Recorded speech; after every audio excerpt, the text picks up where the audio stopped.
साथियों, जब भी कोई त्योहार आता है इस देश में, वो होली हो, ईद हो, क्रिसमस हो, हनुमान जयंती हो, रामनवमी हो, हम सब चाहते हैं कि हम खुशी से उसको मनाएं, दोस्तों के साथ, परिवार के साथ, और समाज में भी हम खुशियां बांटें। यही त्योहारों का मकसद होता था। लेकिन पिछले 10-12 सालों में एक ऐसा माहौल बनाया जा रहा है जिसमें हनुमान जयंती हो तो साहब मस्जिद के बाहर नाचना है, बड़ा बड़ा डीजे बजा बजा के सताना है लोगों को। क्रिसमस हो तो चर्च में जाकर उत्पात मचाना है, तोड़फोड़ करनी है। ऐसा लगता है जैसे एक एंट्रेंस टेस्ट चल रहा है भाजपा का।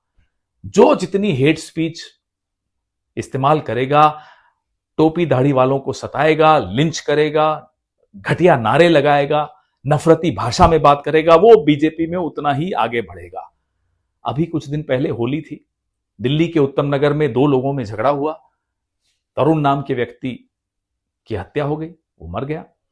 उसके बाद आरएसएस और बीजेपी ने इस पूरे वाकये को इतना उग्र कर दिया, इतना सांप्रदायिक कर दिया कि आज दिल्ली की सड़कों पर जुलूस निकालते हुए लोग दिखते हैं कि साहब खूनी ईद होगी, मुसलमानों का सफाया कर दिया जाएगा, और दिल्ली पुलिस चुपचाप मूक दर्शक बनकर बैठी है। भाई, किस चीज का इंतजार कर रहे हो? 2020 जैसा माहौल चाहते हो? फिर से दंगे हो? क्या चाहते हो आप? क्यों नहीं इनको रोकते? क्यों इस तरह के माहौल को बढ़ने दे रहे हो? वाराणसी में इफ्तार कर लिया, गिरफ्तार हो गए। पुणे में इफ्तार कर रहे हैं, उनपे हमला, उनको घायल कर दिया। मधुबनी में, बिहार में एक रोजेदार महिला को पेशाब पिलाया और उसके बाद उसको इतना मारा कि उसकी मौत हो गई। ये क्या माहौल है? आजकल एक और फैशन हो गया है। इजराइल के नए नए इश्कजादे घूम रहे हैं सड़कों पर, सोशल मीडिया पर, मीडिया में। अरे इश्कजादों, आपको पता है कि भारत का ईरान से जो रिश्ता है वो कितना पुराना है और क्यों है? क्या आपको थोड़ा सा आइडिया है कि भारत फिलिस्तीन के साथ किन परिस्थितियों में और क्यों खड़ा रहा, और कैसे भारत का विश्व में इतना बड़ा कद हुआ?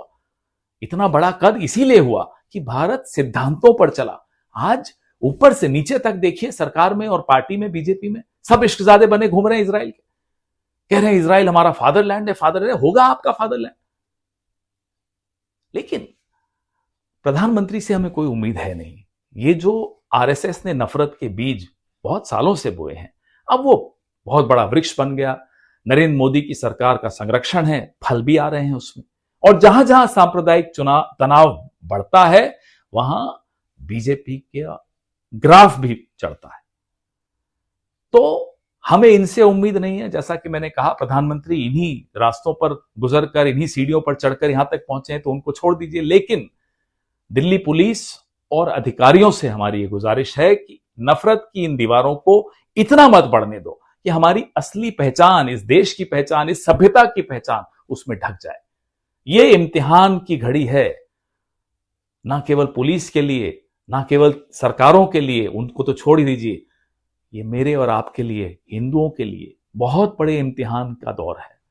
क्या हम अपने धर्म को इन वाहियात लोगों के हाथों में बिकने देंगे? क्या इस संघ जैसे लोगों के हाथ में क्या हमने ठेका दे दिया अपने धर्म का? क्या हम बचाएंगे अपने धर्म को? ये इम्तिहान पूरा विश्व देख रहा है और इसमें हमें पास होना है। इस सभ्यता को फेल नहीं होने देना, अपनी विरासत को फेल नहीं होने देना है। हमें पूरी उम्मीद है हम मिलकर इन नफरती गैंग्स का मुकाबला करेंगे, इनको फिर से इनके नागपुर के बैरक्स में भेजेंगे। जय हिंद।